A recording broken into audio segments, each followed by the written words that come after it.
Weh, kau tahu tak, perempuan tu ada jual benda lain juga. Sampai lewat malam, dia bawa lelaki yang tinggal masuk ke belakang sekali. Faham-faham sajalah kan? Pernahkah anda dengar pepatah, hidup ini tidak dapat dijangka walau seinci di hadapan? Saya tidak pernah menyangka kata-kata yang dilemparkan oleh rakan sekerja saya sambil menuding jari ke arah pemilik warung itu akan mengubah seluruh hidup saya.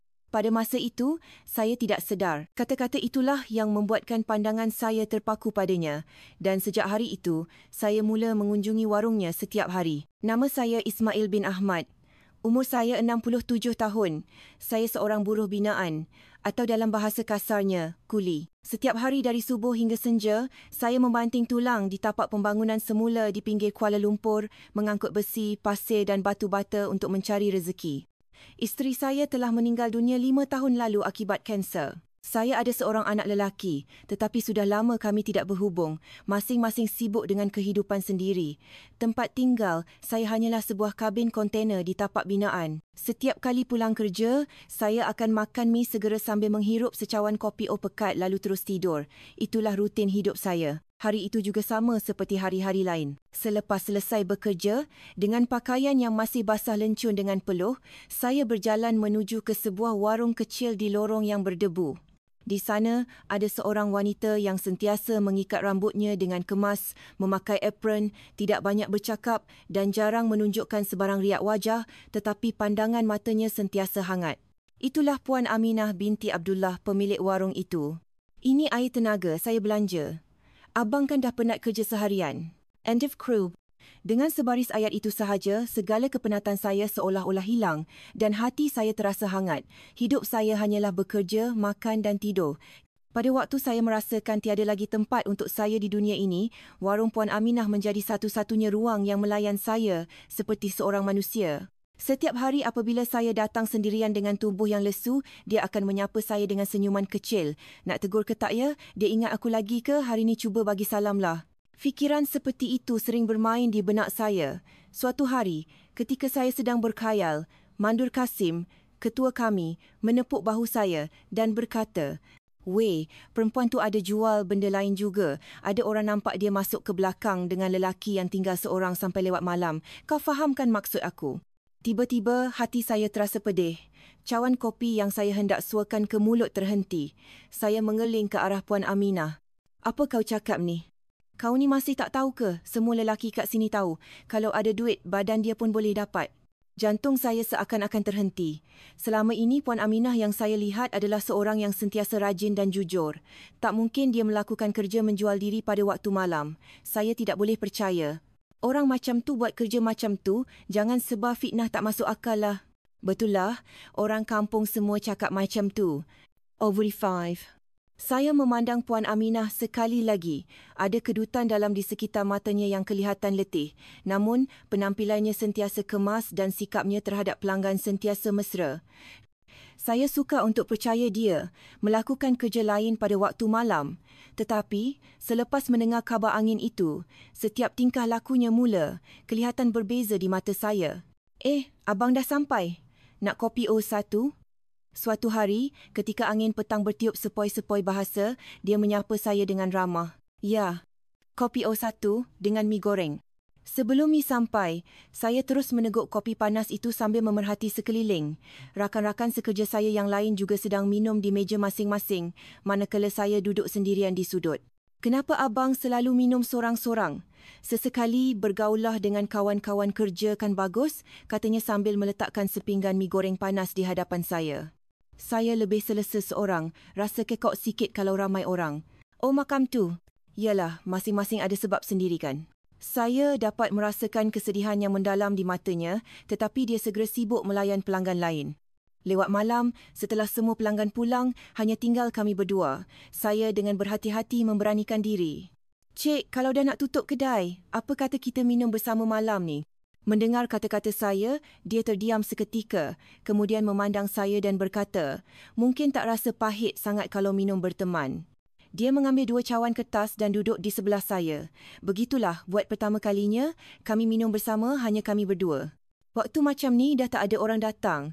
Kopi yang saya minum seorang sambil kemas-kemas nilah yang paling pahit rasanya. Saya hanya mengangguk tanpa berkata apa-apa. Nama abang siapa ya? Setiap hari datang tapi saya tak pernah tahu nama.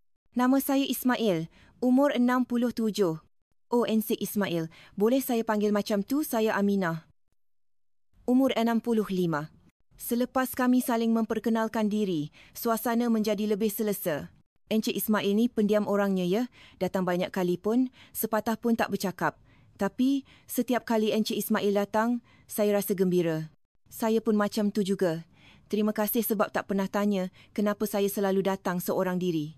Dia tersenyum seolah-olah terkejut. Pandai juga Encik Ismail berkata-kata. Saya ingat orangnya pendiam.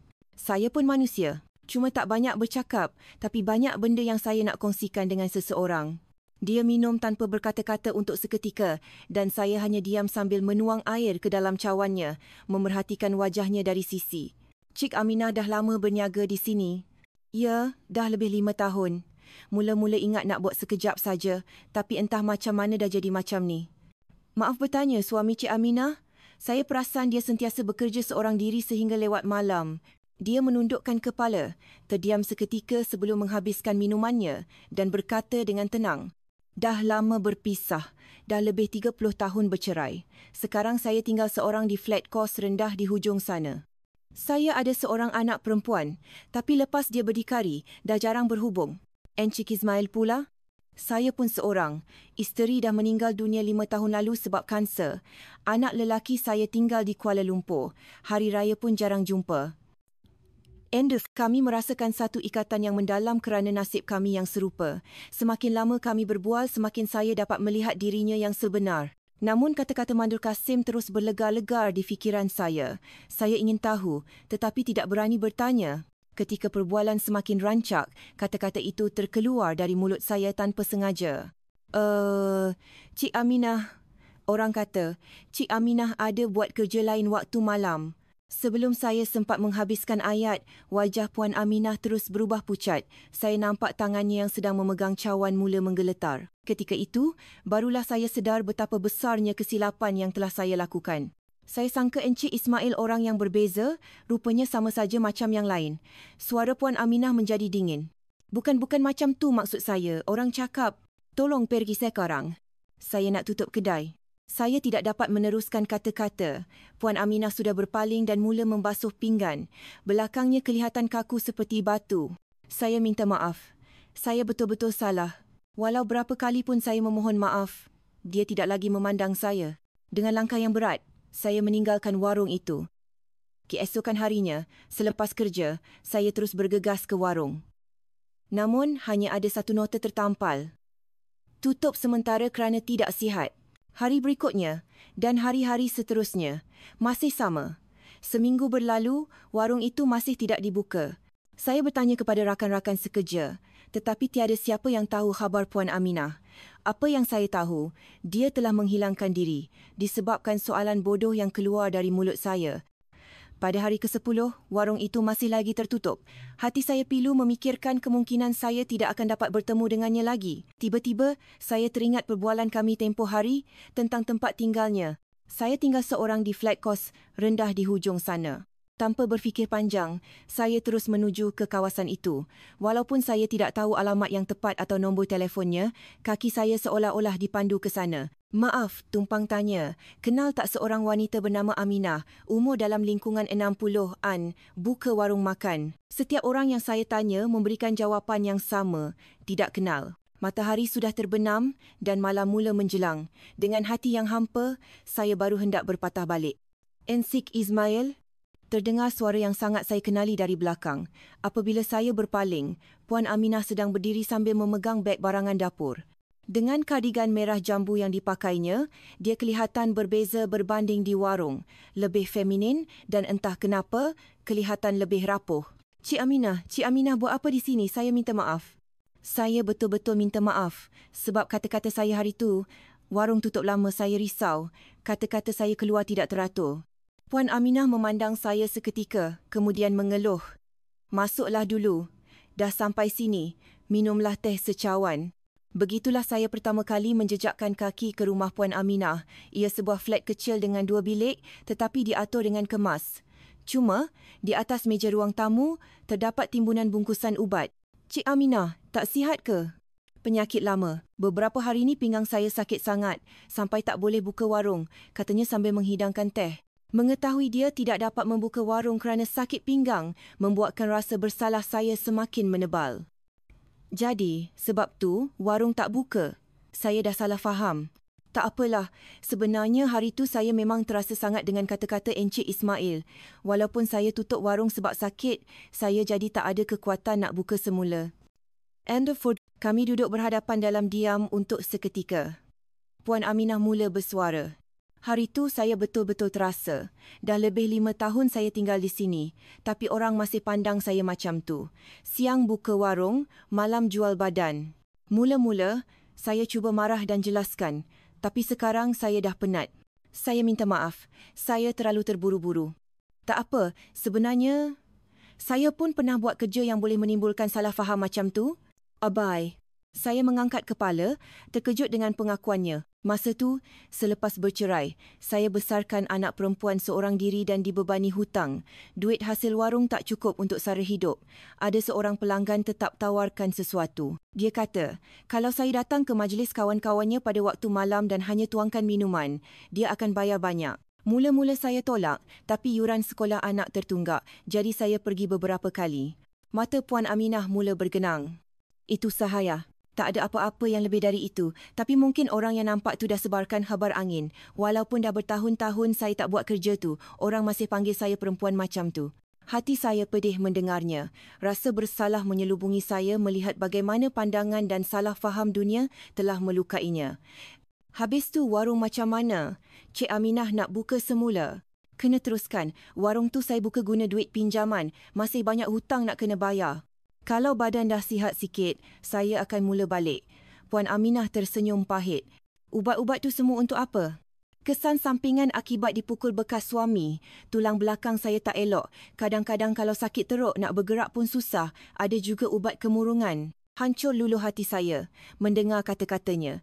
Mungkin dia adalah orang yang paling memerlukan kasih sayang dan pemahaman. Tetapi dunia hanya memberikannya lebih banyak luka. Ada apa-apa yang boleh saya bantu? Tak apalah. Sekarang saya cuma nak hidup tenang seorang diri. Ada nada kesunyian dalam suaranya. Tiba-tiba, saya terfikir betapa nasibnya menyerupai nasib saya. Maaf bertanya, esok boleh tak kalau saya temankan Cik Aminah ke hospital? Saya nak tolong uruskan apa yang patut.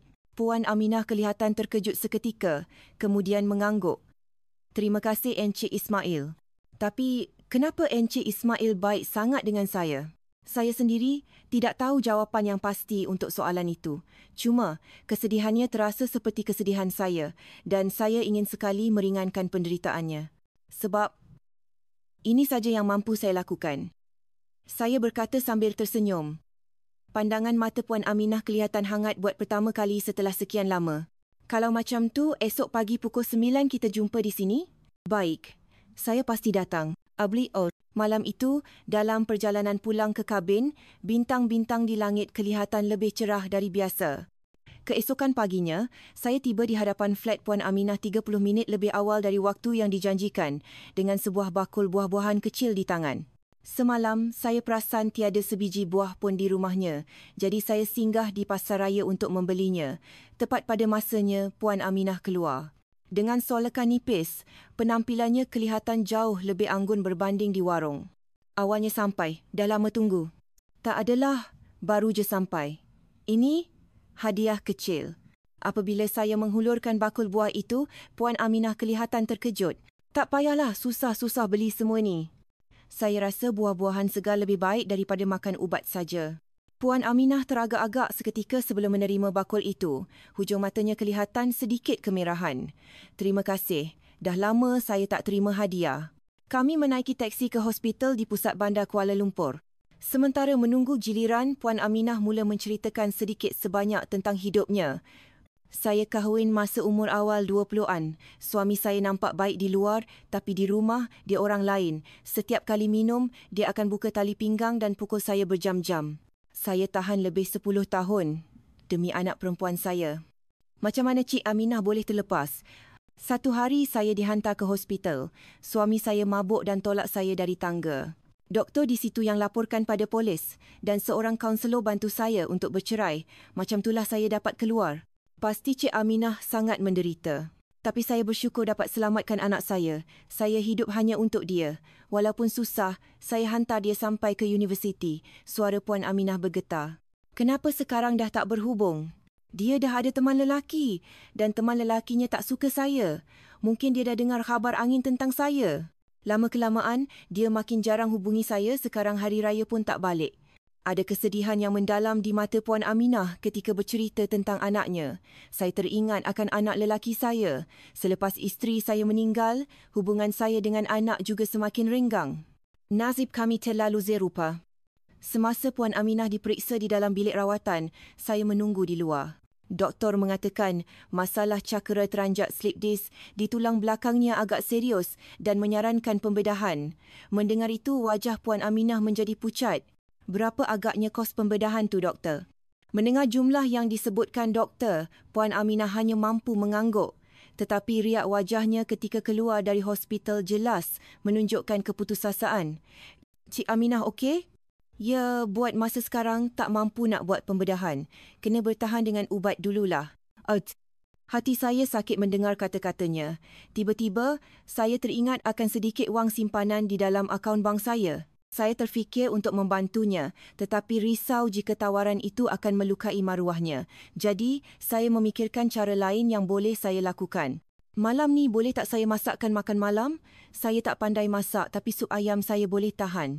Puan Aminah kelihatan terkejut seketika, kemudian tersenyum. Betul ke? Lelaki umur 67 tahun pandai memasak? Saya belajar selepas isteri saya sakit. Sesiapa pun boleh belajar. Kalau macam tu, saya terima dengan senang hati. Biar saya siapkan lauk pauk lain. Begitulah kami pergi ke pasar bersama-sama. Saya tidak pernah tahu bahawa membeli barangan dapur berdua boleh menjadi begitu menyeronokkan. Puan Aminah sangat teliti memilih barang dan saya hanya tersenyum melihatnya. Apa yang kelakar sangat tu? Teringat pada arwah isteri saya. Dia pun teliti macam Cik Aminah bila membeli barang. Puan Aminah berhenti dan memandang saya. Mesti Encik Ismail sangat sayangkan dia, kan? Ya, tapi masa dia masih hidup saya jarang tunjukkan. Sekarang saya sangat menyesal. Saya pun sama. Setiap malam saya menyesal sebab tak berbuat lebih baik untuk anak saya. Kami saling berpandangan, memahami kesakitan masing-masing. Setibanya di rumah Puan Aminah, saya menunaikan janji untuk memasak sup ayam. Sudah lama saya tidak memasak untuk orang lain dan perasaan itu sungguh menyenangkan. Puan Aminah pula menyediakan beberapa jenis lauk sampingan. Wah, sedapnya. Mana Encik Ismail belajar masak ni? Puan Aminah memuji selepas menghirup sesudu sup. YouTube. Zaman sekarang, semua ada di YouTube. Encik Ismail ni hebatlah. Sup ayam saya pun tak sesedap ni. Pujian Puan Aminah membuatkan muka saya terasa panas. Momen makan semeja bersama seseorang adalah kebahagiaan yang sudah lama tidak saya rasai. Selepas makan, sambil membasuh pinggan, kami terus berbual. Encik Ismail, lepas ni nak buat apa? Masih nak kerja di tapak binaan?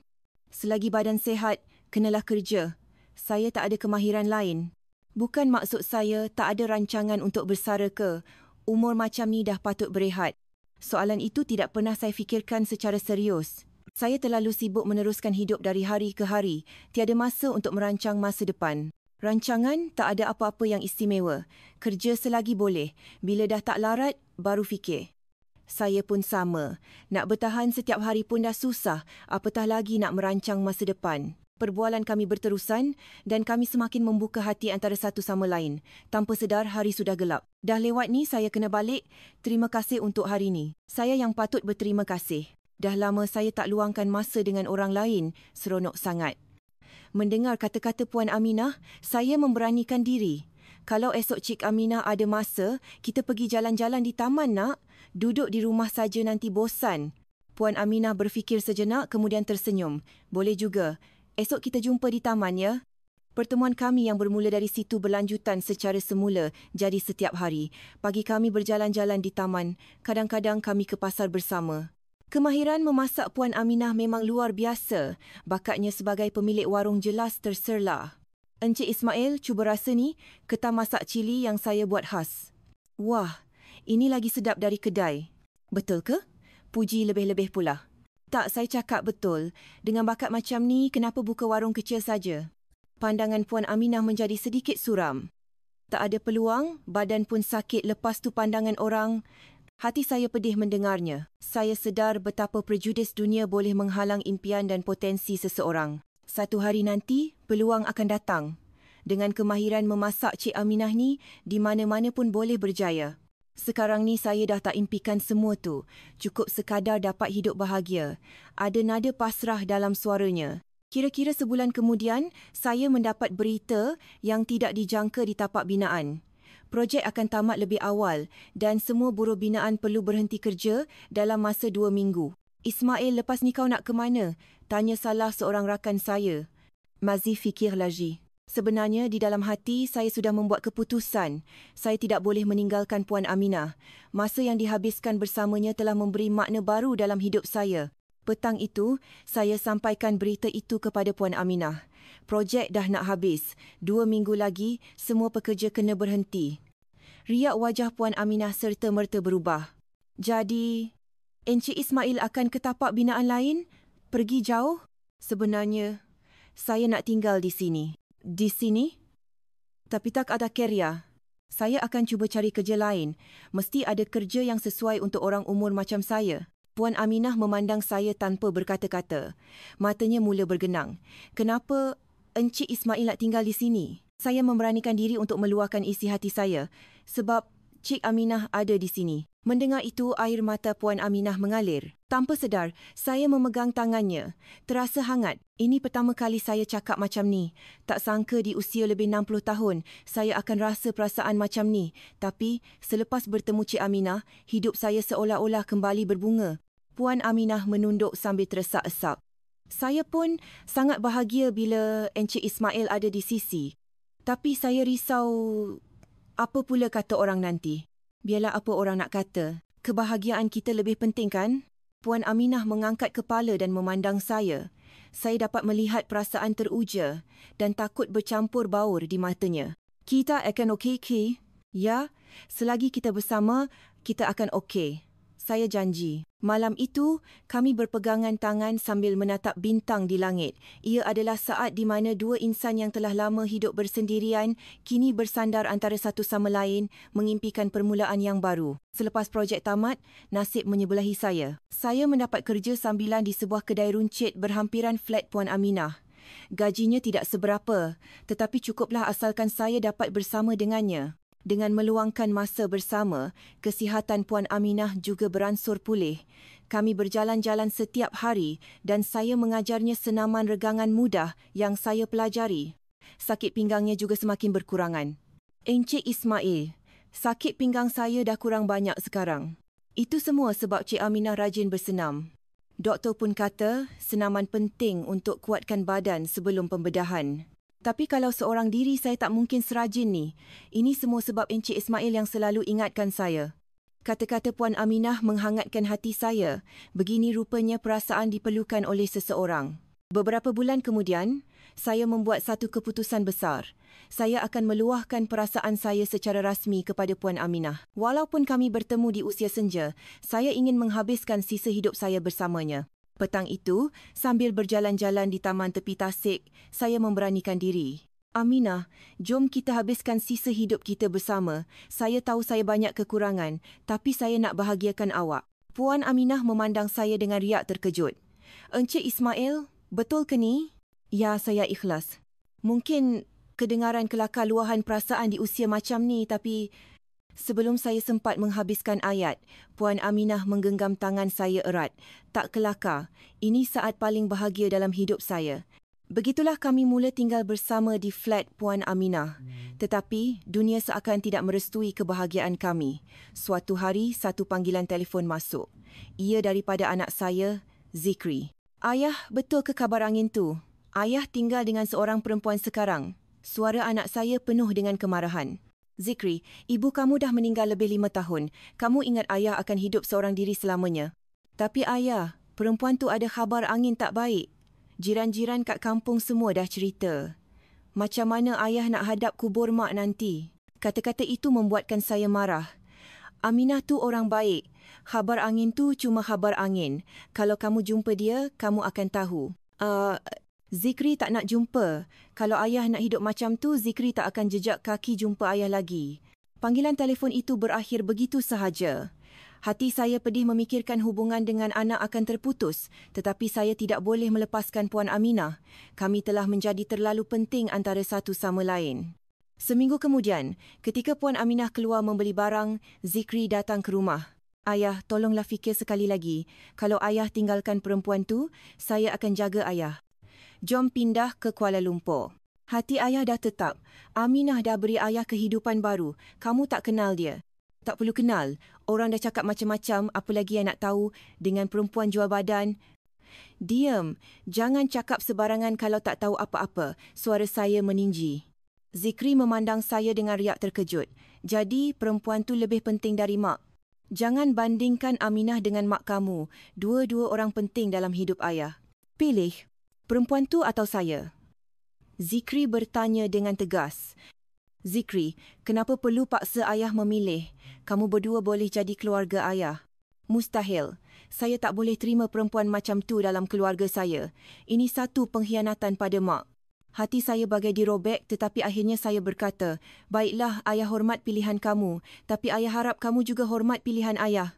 Baik, ini pengakhirannya. Ayah dan saya bukan lagi bapa dan anak. Zikri berkata dengan dingin dan terus berpaling. Bunyi pintu dihempas kuat seiring dengan perasaan hancur di dalam hati saya. Petang itu saya ceritakan segala-galanya kepada Puan Aminah. Encik Ismail, sebab saya, hubungan dengan anak. Mata Puan Aminah bergenang. Bukan, ini pilihan saya. Satu hari nanti Zikri pasti akan faham. Malam itu kami berpelukan lama tanpa kata. Ia adalah masa yang dipenuhi dengan kesakitan dan kasih sayang yang tidak terungkap. Selepas itu, pandangan orang sekeliling semakin tajam. Ketika saya bekerja di kedai runcit, orang akan berbisik-bisik. Orang-orang tua di kawasan perumahan akan menunjukkan riak tidak senang setiap kali kami lalu. Puan Aminah juga semakin kerap terperap di rumah, tidak sanggup berhadapan dengan pandangan orang ramai setiap kali keluar membeli barang. Encik Ismail, kadang-kadang saya rasa nak putus asa. Saya tak tahan dengan pandangan macam ni. Saya pun sama. Tapi sebab ada awak, saya boleh bertahan. Asalkan kita bahagia, itu sudah cukup, kan? 6 bulan berlalu. Saya menerima sekeping kad jemputan perkahwinan daripada Zikri. Di sampul surat, hanya ada nama saya. Puan Aminah tidak dijemput. Pergilah. Majlis kahwin anak, ayah kena pergi, kata Puan Aminah. Tetapi saya menggeleng.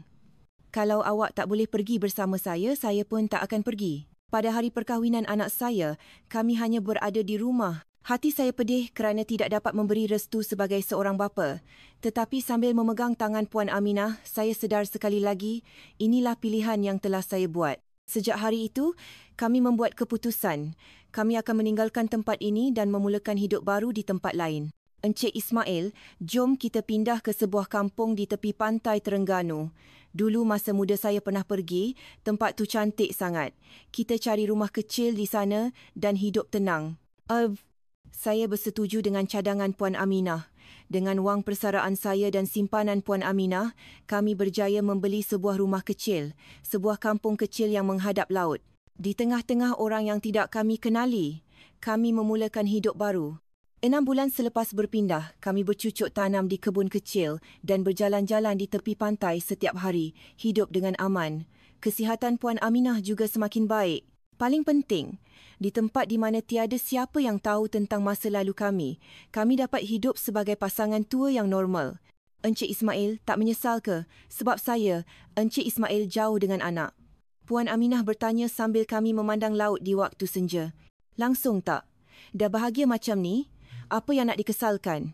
Mulai sekarang, kita hidup sihat dan bahagia setiap hari. Kami berpegangan tangan sambil memandang laut yang kemerahan. Kami, yang bertemu di senja kehidupan, telah menjadi hadiah paling berharga untuk satu sama lain. Orang mungkin memandang serong pada kami. Tetapi saat ini, ketenangan dan kehangatan seperti laut di musim bunga ini menjadi bukti cinta kami. Tuan-tuan dan puan-puan, inilah kisah saya. Kisah tentang keberanian menentang segala dugaan dan prasangka demi melindungi orang yang paling berharga di dunia. Untuk mendapatkan cinta sejati, ada kalanya kita memerlukan keberanian untuk mengatasi tentangan keluarga dan prasangka masyarakat. Kami telah berani dan kerana itulah pada saat ini, kami adalah insan yang paling bahagia di dunia. Cinta yang hadir di penghujung usia kami akhirnya mekar dengan indah. Keberanian untuk memilih cinta, walaupun terpaksa kehilangan segalanya, itulah yang membawa kami kepada kebahagiaan sejati. Jika ada di antara anda yang sedang melalui situasi yang sama, saya berharap kisah kami ini dapat memberikan sedikit ketenangan dan kekuatan. Terima kasih kerana sudi mendengar.